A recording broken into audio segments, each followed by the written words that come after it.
उम्मीद करते हैं कि आपने हेरा फेरी सीरीज की दोनों ही फिल्में, हेरा फेरी और फिर हेरा फेरी, दोनों ही फिल्में देखी होंगी। जैसे कि पहले हेरा फेरी वाले सीन में होता है कि जब सुनील शेट्टी से कोई डॉक्यूमेंट पर साइन कराने की बारी आती है, वो एग्रीमेंट वाले डॉक्यूमेंट पे, तो यहाँ पे अक्षय कुमार साइन कराने के लिए एक पूरा जाल रचते हैं, एक षड्यंत्र रचते हैं। और सुनील शेट्टी जितनी बार साइन करने चलते हैं एक गाना बजता है, गोलमाल है भाई सब गोलमाल है। ऐसे ही पार्ट सेकेंड में फिर हेरा फेरी में भी एक बंगाली बाला आकर अक्षय कुमार को 25 दिन में पैसा डबल करने की स्कीम देती है, जिस पर एक्ट करते हुए, जिस पर कार्रवाई करते हुए अक्षय कुमार अपना बंगला, अपना बैंक बैलेंस, सब कुछ उधारी वगैरह लेके कैसे भी करके उस स्कीम में पैसा लगाते हैं। और 25 दिन बाद जब वो जाते हैं अपना पैसा लेने, अपना डबल पैसा लेने, दोगुनी इनकम लेने, तो पता चलता है भाई कंपनी तो अपना पूरा बोरिया बिस्तर समेट के भाग ली और यहाँ इनकी लुटिया डूब जाती है। इस एक्ट को लक्ष्मी चिट फंड कंपनी जो थी, इसके द्वारा किए गए इस एक्ट को फ्रॉड की डेफिनेशन में लाया जाता है। इसको फ्रॉड कहा जाता है, धोखा कहा जाता है। और आजकल अगर आप भारत में देखेंगे तो हर एक कदम पे फ्रॉड ही फ्रॉड है। भाई किसी को भी कॉल आ जा रहा है, अरे भैया आपने 200 रुपये की खरीदारी करी थी, बदले में आज आपको हमारी कंपनी ने खुश होकर 20 लाख रुपए की कार देने का वादा किया है, तो एक काम करिए, एक हम लिंक भेजेंगे, उस पर क्लिक करिए, ऐसा ऐसा कुछ करके, ऐसा बहुत होता है। यहाँ तक कि हर दिन आपको आपके बैंक से एक मैसेज ज़रूर मिलेगा कि अपनी बैंक डिटेल, अपना CVV नंबर, अपना मतलब जो ATM का जो नंबर है वो किसी से भी शेयर मत करिएगा। हर एक आदमी अवेयरनेस फैलाने की कोशिश कर रहा है, क्योंकि फ्रॉड नाम का ये जो क्राइम है वो इतने बड़े स्तर पर किया जा रहा है कि आप सोच भी नहीं सकते। फ्रॉड के बारे में अगर आप फ्रॉड के टाइप्स देखना चाहते हैं कि कितने तरीके से किया जा सकता है, तो बॉलीवुड में बहुत ही पुरानी, बहुत ही फेमस, बहुत ही सुपर हिट फिल्म है जिसको हम कहते हैं बाप नंबरी और बेटा 10 नंबरी। उसको ज़रूर देखिएगा। उसमें आपको फ्रॉड के हर एक संभव जो प्रकार है उसके बारे में आपको बताया जाएगा। उसमें काफ़ी आपको मज़ा आने वाला है। तो यहाँ पर मैं आपको किसी फिल्म की प्रमोशन करने नहीं आया हूँ। यहाँ पर आज के इस वीडियो में हम फ्रॉड ही के बारे में बात करेंगे, जो कि इंडियन कॉन्ट्रैक्ट एक्ट के सेक्शन 17 में दिया गया है। तो ये है क्या, इसकी मीनिंग क्या है, इसके अंतर्गत कौन कौन से एक्ट आते हैं और बाकी के सारे संभावित प्रावधानों के बारे में आज के इस वीडियो में बात करने वाले हैं। इसलिए इंडियन कॉन्ट्रैक्ट एक्ट के सेक्शन 17 में दिए गए फ्रॉड की इस वीडियो को बिना किसी अनावश्यक भूमिका के चलिए आराम से प्रारंभ करते हैं।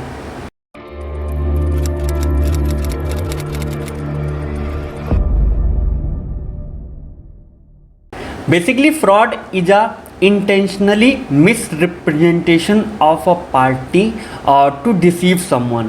जब किसी व्यक्ति को एक किसी फैक्ट के बारे में इंटेंशनली मिसरिप्रेजेंट किया जाता है, यानी कि उनको गलत तरीके से सूचना दी जाती है ताकि उस व्यक्ति के साथ किस तरह की धोखाधड़ी की जा सके, तो इसको हम फ्रॉड कहते हैं। फ्रॉड के बारे में डेफिनेशन दी गई इंडियन कॉन्ट्रैक्ट एक्ट के सेक्शन 17 में। बेयर एक्ट आप खुद से पढ़ लीजिएगा, क्योंकि ये अगर मैं बेयर एक्ट और सब चीज़ आपको पढ़ के सुनाने लगा तो वीडियो काफ़ी कुछ लंबा हो जाएगा, और ये काफ़ी लंबा हो चुका है। तो सीधे सीधे हम इसके प्रोविज़न्स के बारे में बात करते हैं। बेयर एक्ट में जब आप पढ़ेंगे तो इसके इस पूरे मामले को, फ्रॉड का जो डेफिनेशन ये बेयर एक्ट में दिया गया है, इसको आप कई पार्ट्स में डिवाइड करके पढ़ना तो ज़्यादा बढ़िया रहेगा। जैसे इसमें सबसे पहला पार्ट इसका ये वाला आ जाएगा। पहले पार्ट में हम इसके इस वाले पूरे पार्ट के बारे में बात करेंगे, जो कि बेसिकली बात करता है कि फ्रॉड किया किसके द्वारा जाता है और कैसे किया जाता है। तो इसमें बेसिकली बताया गया है कि fraud means and includes any of the following acts committed by a party to a contract or with his connivance or by his agents with intent to deceive another party thereto, his agent, or to induce him to enter into the contract। मतलब यह fraud का मतलब और fraud के अंतर्गत include किया जाता है उन सारे एक्ट्स को जहां पर एक व्यक्ति या उस व्यक्ति का कोई एजेंट किसी दूसरे व्यक्ति को डिसीव करने के लिए उनके साथ धोखाधड़ी करने के इरादे से, यानी वो धोखाधड़ी करना चाहता है, या उसके जो एजेंट है, उनका जो ऑथराइज एजेंट है, उनके साथ धोखाधड़ी करने के इरादे से, या फिर उस व्यक्ति को या उस व्यक्ति के जो एजेंट हैं उनके साथ किसी तरह के कॉन्ट्रैक्ट में एंट्री करने के लिए, जब कोई ऐसा विलफुल एक्ट किया जाता है जो एक मिसरिप्रेजेंटेशन है तो उसको हम फ्रॉड की डेफिनेशन में लाते हैं। अब कौन कौन से एक्ट इसके अंतर्गत इंक्लूड किए गए हैं तो वो चीज़ बताई गई है इसके नीचे वाले पॉइंट में, जहाँ पर इसमें 5 पॉइंट दिए गए हैं। सबसे पहला जो पॉइंट है वो है the suggestion as a fact of that which is not true by one who does not believe it to be true। यानी कि किसी फैक्ट के बारे में सजेशन देना, सुझाव देना। फैक्ट क्या होता है? फैक्ट एक स्वयं सिद्ध चीज़ है, मतलब फैक्ट को प्रूव करने के लिए कोई एविडेंस की, कोई साक्ष्य की ज़रूरत नहीं पड़ती, फैक्ट स्वयं में प्रूव है। इसलिए अगर किसी फैक्ट के बारे में कोई सजेशन दिया जाता है कि हाँ वो सही है या गलत है, और ऐसा करके उस व्यक्ति को यकीन दिलाया जाता है कि हाँ ये चीज़ सही ही है, जबकि जो व्यक्ति कर रहा है, जो व्यक्ति बता रहा है, जो सुझाव दे रहा है, उसे खुद यकीन है कि ये व्यक्ति, ये जो मैं चीज़ बता रहा हूँ ये गलत है, ये पूरी तरह से गलत है, फिर भी वो ऐसा करता है, तो ये व्यक्ति, ऐसा कहा जाता है कि इसने फ्रॉड किया है। जैसे मैं हूँ, मेरा एक दोस्त है जो काफ़ी गोलेबाज किस्म का है। अब मान लो किसी लड़की से हम तीनों मिलने गए, मतलब हम दोनों मिलने गए, और वहाँ पर उस लड़के ने, मेरा जो दोस्त है, उसने कहा कि यार मेरी तारीफ़ कर देना ताकि लड़की जो है वो मुझसे सेट हो जाए। मैंने अपने दोस्त की एकदम धुरंधर तारीफ़ कर दी कि अरे इससे ज़्यादा ईमानदार, इससे ज़्यादा सत्यवादी आदमी हरिश्चंद्र के बाद तो इन्हीं का नाम आता है, तो ऐसा कोई हुआ ही नहीं है। तो ये ऐसा मेरा करना, जबकि मुझे पता है कि मेरा जो दोस्त है वो कतई एक नंबर किस्म का आदमी है, बहुत ही गोलेबाज आदमी, फिर भी मैं उसको ये जानते हुए कि ये मेरा दोस्त भाई अलग ही किस्म का है, मैं उसको बहुत ही ईमानदार, बहुत ही सत्यवादी, बहुत ही अच्छा रिप्रेजेंट कर रहा हूँ, सजेशन दे रहा हूँ उस लड़की को, यहाँ पर मैं फ्रॉड कर रहा हूँ। ये पहला पॉइंट है। दूसरा पॉइंट जो कि बात करता है एक्टिव कंसीलमेंट के बारे में। The active concealment of a fact by one having knowledge और बिलीफ ऑफ द फैक्ट। यानी कि किसी फैक्ट के बारे में एक्टिव कंसीलमेंट करना, ठीक है, जिसको पता भी है कि हाँ यार उस फैक्ट में क्या है, सच्चाई है या झूठ है, उस फैक्ट के बारे में जानते हुए कि वो झूठ है, फिर भी उसके बारे में उसको छुपाना, ये एक्टिव कंसीलमेंट कहा जाता है। अब यहाँ पर ये एक्टिव कंसीलमेंट थोड़ा सा टर्म अलग हो जाता है। यहाँ पर दो चीज़ आती है, पहली चीज़ आती है एक्टिव कंसीलमेंट और दूसरा आता है पासिव कंसीलमेंट। पासिव कंसीलमेंट ये है कि हमने किसी तथ्य को छिपाने के लिए कोई एक्स्ट्रा ऑर्डिनरी एक्ट नहीं किया, कोई ओवर्ट एक्ट नहीं किया, बस हम शांत बैठे हैं, अपना मज़ा ले रहे हैं, मौन धारण करके बैठे हैं, और किसी फैक्ट के बारे में हमने ना कुछ बोला, ना मुंडी हिलाई, कुछ भी नहीं किया, तो ये हमारा पासिव कंसीलमेंट होगा।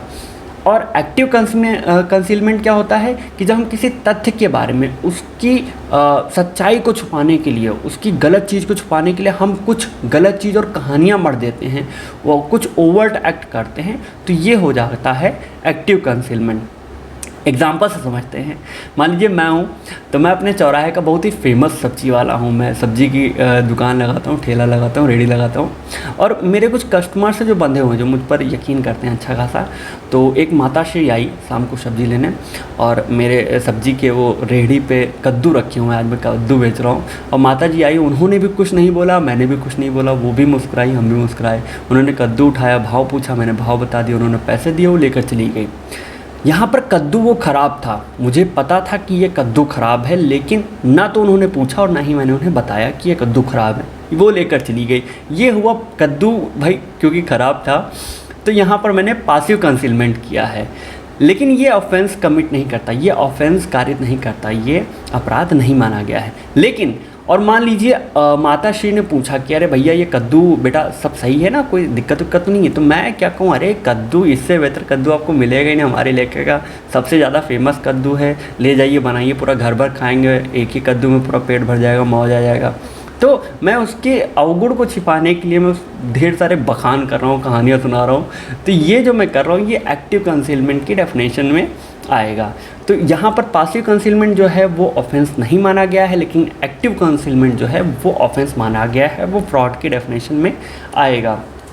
The third thing is a promise made without any intention of performing it. बहुत ही बेहतर चीज़ है भाई। अगर आप मेरी एज के हैं, आप कॉलेज में हैं, या आप जॉब वगैरह कर रहे हैं, जो मतलब आप अगर वकालत कर रहे हैं, प्रैक्टिस में हैं, तो आपने देखा होगा ना, ये वो चीज़ है जिससे आप कहीं ना कहीं गुजरे होंगे। अगर आप लड़की हैं तो भी गुजरे होंगे, लड़का है तो भी गुजरे होंगे। दूसरे पैर की बात है, रात के दूसरे पैर में जब लड़का और लड़की कान में फ़ोन लगा के हेलो बाबू सोना मोना करते हैं, तो यहाँ पे एक पार्टी दूसरे पार्टी को 7 जन्म तक साथ निभाने का वादा करता है और अगले 7 ही दिन में किसी न किसी छोटी बात पे झगड़ा करके ये लोग अलग हो जाते हैं। तो यहाँ पर ये जो थर्ड पॉइंट है, a promise made without intention of performing it, यानी कि जो बाबू सोना मोना है ये जानते हैं कि ये 7 जन्म तो क्या इसी जन्म में हमारा इनका निभाना नहीं है, झगड़ा तो हो ही जाए किसी बात पे, ये जानते हुए भी ये यहाँ पर वादा कर रहे हैं, इनसे एक तरह का एग्रीमेंट कर रहे हैं कि अरे हम तो आपका साथ निभाएंगे, हम तो 7 क्या 8 क्या 16 जन्म तक निभाएंगे। तो ये ऐसा करके ये यहाँ पर फ्रॉड कर रहे हैं। The fourth point is any other act fitted to deceive. तो सबसे पहली चीज़ ये बता दें कि इंडियन कॉन्ट्रैक्ट एक्ट का जो ये सेक्शन है, जो ये प्रोविज़न दिया गया है, ये एग्जॉस्टिव नहीं है। जो इसके लॉ मेकर्स थे, जो इसको ड्राफ्ट कर रहे थे, उनको पता था कि भाई फ्रॉड को हम कुछ चंद पंक्तियों में नहीं डिफ़ाइन कर सकते कि बस यही चीज़ें फ्रॉड है, इसके अलावा और भी चीज़ें होंगी, तो उनको इंक्लूड कैसे करा जाएगा।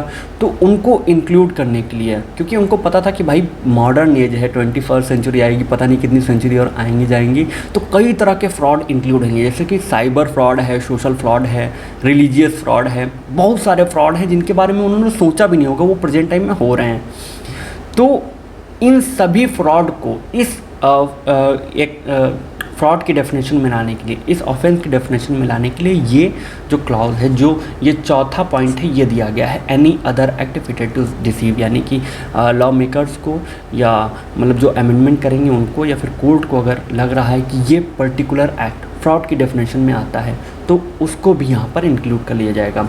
और फिफ्थ और सबसे लास्ट पॉइंट जो है वो है any such act or omission as the law specially declares to be fraudulent. यहाँ पर ये जो लॉ शब्द है, इस लॉ के अंतर्गत हम सारे लॉ को इंक्लूड करते हैं, आईपीसी को भी करते हैं, आईसीए को भी करते हैं, और बाकी के जितने भी कानून हैं उन सभी के अंतर्गत अगर किसी फ्रॉड की डेफिनेशन दी गई है तो उन सभी डेफिनेशन को यहाँ पर फ्रॉड के डेफिनेशन में इंक्लूड किया जाएगा।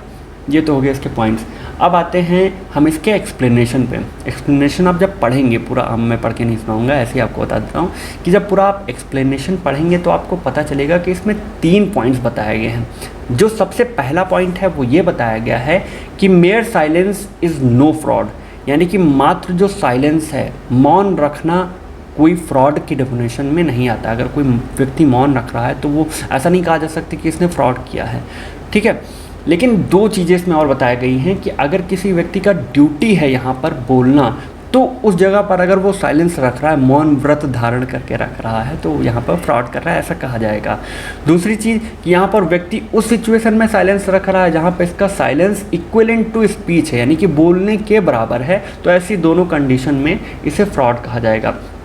लेकिन अगर कहें तो इनके अलावा भी कुछ और भी सिचुएशन ऐसी हैं जहां पर साइलेंस, जैसे खाली साइलेंस रखना बेसिकली फ्रॉड नहीं है, लेकिन कुछ सर्कमस्टेंसेस हैं, कुछ कंडीशन दी गई हैं इसी लॉ के अंतर्गत, आईसीए इंडियन कॉन्ट्रैक्ट एक्ट के अंतर्गत ही, जबकि किसी व्यक्ति का साइलेंस रहना, मौन रहना फ्रॉड के ही बराबर हो जाएगा। सबसे पहला कंडीशन ये है जहाँ पर ड्यूटी टू स्पीक हो, यानी किसी व्यक्ति का ड्यूटी टू स्पीक हो कि आपको यहाँ पर आपकी ड्यूटी है कि आपको बोलना है, आपको फैक्ट्स के बारे में बताना है, और उस जगह पे अगर आप साइलेंस रख रहे हैं तो यहाँ पर आपका ये जो साइलेंस है वो फ्रॉड की डेफिनेशन में आ जाएगा। ड्यूटी टू स्पीक कैसे पता चलेगा? 2 कंडीशन बेसिकली होती हैं। यहाँ पर अगर किसी व्यक्ति का फिड्यूसरी रिलेशनशिप है, अगर किसी व्यक्ति का फिड्यूसरी रिलेशनशिप मतलब विश्वास पे ही पूरा आधारित है, मतलब हर एक बात विश्वास पर आधारित है। जैसे अगर फैमिली मेम्बर्स की बात मानी जाए कि एक अगर बाप जो है, पिताश्री हैं, वो अपने बेटे को सच्चाई नहीं बताएंगे तो किसे बताएंगे? तो अगर कोई मामला बाप और बेटे के बीच में हो रहा है, पिताश्री और बच्चे के बीच में कोई कॉन्ट्रैक्ट हो रहा है, तो जो व्यक्ति कॉन्ट्रैक्ट कर रहा है, जैसे अगर पिताश्री कोई सामान बच्चे को दे रहे हैं, कुछ बेच रहे हैं, तो पिताश्री का ये परम कर्तव्य है कि उस सामान के बारे में बच्चे को बताएं। अगर उसमें कोई गलती है, कोई खामी है, कोई समस्या है, तो वो बच्चे को ज़रूर बताएं, क्योंकि बच्चा भाई पूरी तरह से ले डाउन करता है अपने पिता के ऊपर, वो अपने पिता की हर बात को, वचन को सत्य मानेगा। तो इसको आप ऐसा समझ सकते हैं कि एक लैटिन मैक्सिम है, उबेरिमा फाइडस, ठीक है, इसको कई लोग फाइट्स भी बोलते हैं। इस लैटिन मैक्सिम का मतलब है अटमोस्ट गुड फेथ, यानी कि वो टाइप के रिलेशन जो कि पूरी तरह से गुड फेथ में है, परम विश्वास पर आधारित हैं, तो उसमें एक पार्टी का दूसरे पार्टी से सत्य बोलना अति आवश्यक हो जाता है। अगर उस समय पर अगर वो व्यक्ति साइलेंस रख रहा है तो उसका साइलेंस जो है वो फ्रॉड माना जाएगा। जैसे इसमें अगर आप इलस्ट्रेशन पढ़ेंगे तो इसके इलस्ट्रेशन में ही दिया गया है। जैसे अगर आप इसका इलस्ट्रेशन पढ़ेंगे तो दूसरा इलस्ट्रेशन जो है, B is a aged daughter and has just come of age. Here the relation between the parties would make it A's duty to tell B the horse is unsound। यानी कि मान लीजिए कि जो B है वो A की लड़की है और A जो है वो घोड़ा बेच रहा है, तो अगर A ये घोड़ा B को बेच रहा है, B उसकी बेटी है, तो यहाँ पर A का परम कर्तव्य हो जाता है कि अगर घोड़ा अनसाउंड माइंड का है तो वो B को बता दे, क्योंकि B पूरी तरह से भाई अपने बाप पे यकीन कर रही है तो बता ही देना चाहिए।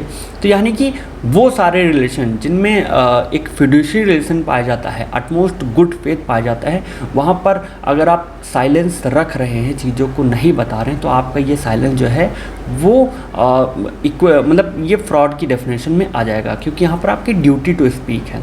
दूसरा सिचुएशन है कि जहाँ पर आपका silence is equivalent to speech, जहाँ पर आपको बोलने की आवश्यकता है फिर भी आपने नहीं बोली, आपसे पूछा गया फिर भी आपने चीज़ को नहीं बोला, तो यहाँ पर आपका साइलेंस जो है वो हामी मानी जाएगी।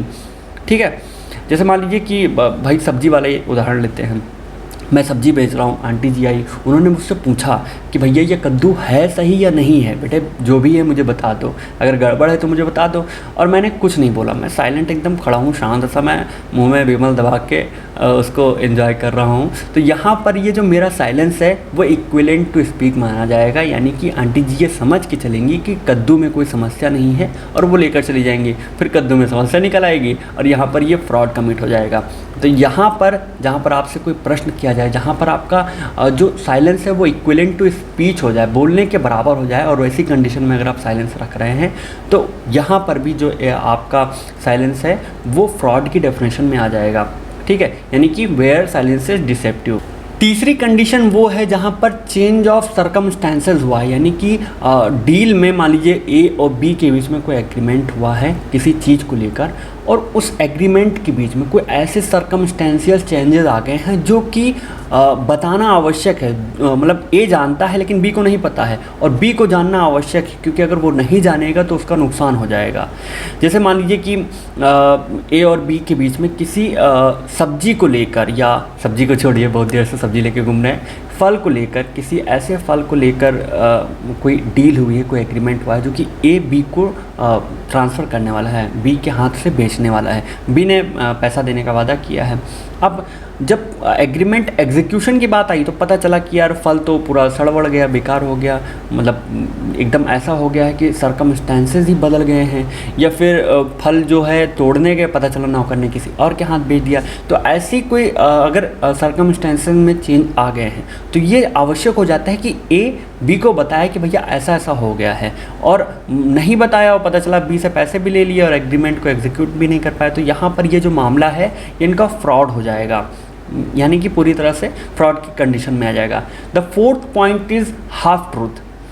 हाफ ट्रूथ, भाई भारतीय सोसाइटी में रह के हाफ ट्रूथ के बारे में आप जानते ही होंगे। जैसे होता था ना बचपन में, कुछ लोग आते थे अपने पास, कहते थे कि भाई तुमसे एक बात बतानी है, तो अपन एकदम काम नाम जोड़ के बैठ जाते थे, हाँ हाँ भाई बताओ बताओ, और फिर वो कहता अरे यार जाने दो, तुम्हारे जानने लायक नहीं है, मतलब गड़बड़ हो जाएगा तुम जानोगे तो अगर ऐसी सिचुएशन आ गई कि भाई वो केवल ये डिस्क्लेमर देख के चला गया, फिर अंदर तो खुदबुदी मच गई ना, यार क्या बात थी, बिना बताए चला गया, अपन सारा काम धाम छोड़ के परेशान हो जाते हैं, अपनी मेंटल जो पीस है वो गड़बड़ हो जाती है। तो अगर कोई व्यक्ति किसी व्यक्ति को हाफ ट्रूथ बता रहा है, पूर्ण सत्य देखें, या फिर अगर आप नहीं बोल रहे हैं तो कुछ भी मत बताइए, तो यहाँ पर फ्रॉड कमिट नहीं होगा। लेकिन अगर आप किसी व्यक्ति को जिससे आप कॉन्ट्रैक्ट कर रहे हैं उसको हाफ ट्रूथ बता रहे हैं लेकिन आधा छुपाए ले रहे हैं, तो ये फ्रॉड की डेफिनेशन में आ जाएगा। जैसे मान लीजिए एक व्यक्ति जो है वो गया डॉक्टर के पास अपनी दवा कराने, तो डॉक्टर के बीच में और इसके बीच में एक फिड्यूशियरी रिलेशन है, और यहाँ पर जो ये व्यक्ति डॉक्टर को बताएगा वही तो डॉक्टर जानेगा, तो इसीलिए इसको पूरा सत्य बताना चाहिए। डॉक्टर और वकील को इसलिए कहते हैं ना, पूरा सत्य बताना चाहिए।